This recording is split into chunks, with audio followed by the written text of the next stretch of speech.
بسم اللہ الرحمن الرحیم۔ السلام علیکم۔ رزق کی کنجیاں۔ ہم سب رزق میں وسعت اور برکت کی خواہش تو رکھتے ہیں، مگر قرآن و حدیث کی روشنی میں رزق کی وسعت کے اسباب سے ناواقف ہے۔ صرف دنیاوی جدوجہد، محنت اور کوشش پر انحصار کر لیتے ہیں۔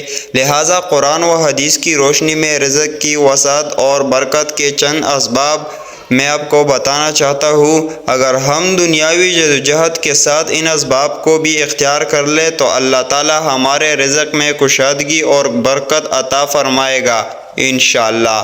نمبر 1، استغفار و توبہ۔ اللہ تعالیٰ سے گناہ کی معافی مانگنا۔ اللہ تعالیٰ قرآن کریم میں حضرت نوح علیہ السلام کے متعلق فرماتا ہے کہ انہوں نے اپنے قوم سے کہا، پس میں نے کہا اپنے پروردگار سے گناہوں کی معافی طلب کرو، بے شک وہ بڑا بخشنے والا ہے۔ آسمان سے تم پر موسلادھار بارش برسائے گا اور تمہارے مالوں اور اولاد میں اضافہ کرے گا اور تمہارے لیے باغ اور نہریں بنائے گا۔ سورہ نوح آیت 10 اور 12۔ مفسرین لکھتے ہیں کہ سورہ نوح کی ان آیات 10 سے لے کر 12 اور سورہ ہود کی آیت نمبر 3 اور آیت نمبر 52 میں اس بات کی دلیل ہے کہ گناہوں کی معافی مانگنے سے رزق میں وسعت اور برکت ہوتی ہے۔ رسول اللہ صلی اللہ علیہ وسلم نے فرمایا، جس نے کثرت سے اللہ تعالیٰ سے اپنے گناہوں کی معافی طلب کی، اللہ تعالیٰ اس کو ہر غم سے نجات دیں گے، ہر مشکل سے نکال دیں گے اور اس کو وہاں سے رزق مہیا فرمائیں گے جہاں سے اس کا وہم و گمان بھی نہ ہوگا۔ تقویٰ۔ اللہ تعالیٰ سے ڈرتے ہوئے زندگی گزارنا۔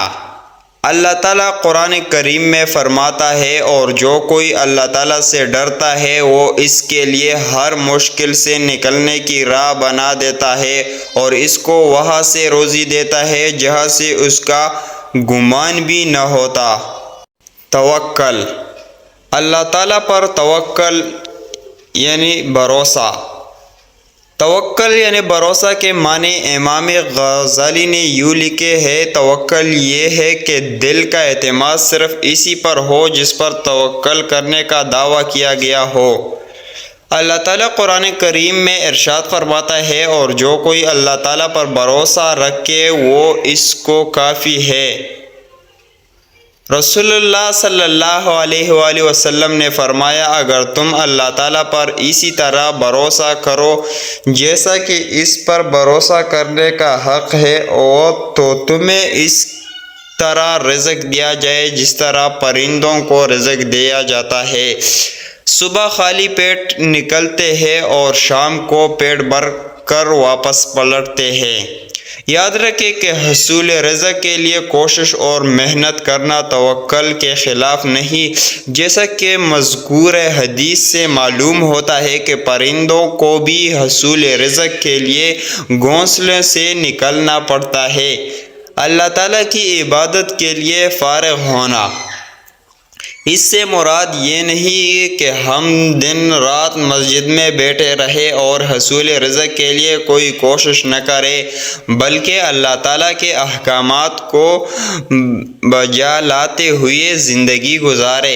رسول اللہ صلی اللہ علیہ وآلہ وسلم نے ارشاد فرمایا، بے شک اللہ تعالیٰ نے ارشاد فرمایا، اے آدم کے بیٹے، میری عبادت کے لیے اپنے آپ کو فارغ کر، میں تیرے سینے کو تو نگری سے بھر دوں گا اور لوگوں سے تجھے بے نیاز کر دوں گا۔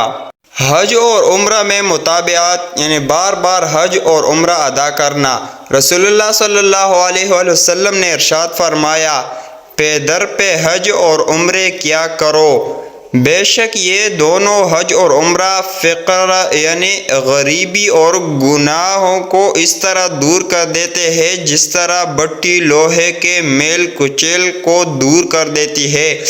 صلہ رحمی۔ رشتہ داروں کے ساتھ اچھا سلوک کرنا۔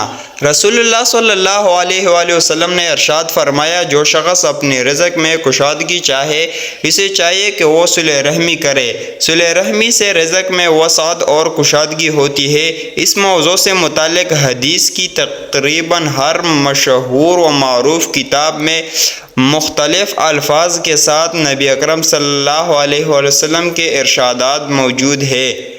اللہ تعالیٰ کی راہ میں خرچ کرنا۔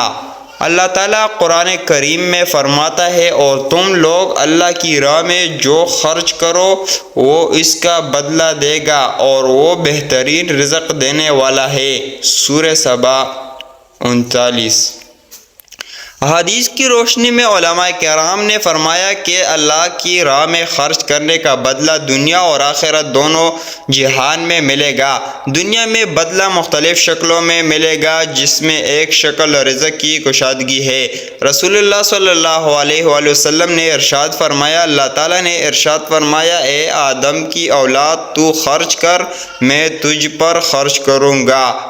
میرے عزیز دیکھنے والوں، جس طرح حصول رزق کے لیے ہم اپنی ملازمت، کاروبار اور تعلیم میں جدوجہد اور کوشش کرتے ہیں، جان و مال اور وقت کی قربانیاں دیتے ہیں، اسی طرح قرآن و حدیث کی روشنی میں ذکر کیے گئے ان اسباب کو بھی اختیار کرے۔ اللہ تبارک و تعالی ہماری روزی میں وسعت اور برکت عطا فرمائے گا انشاءاللہ۔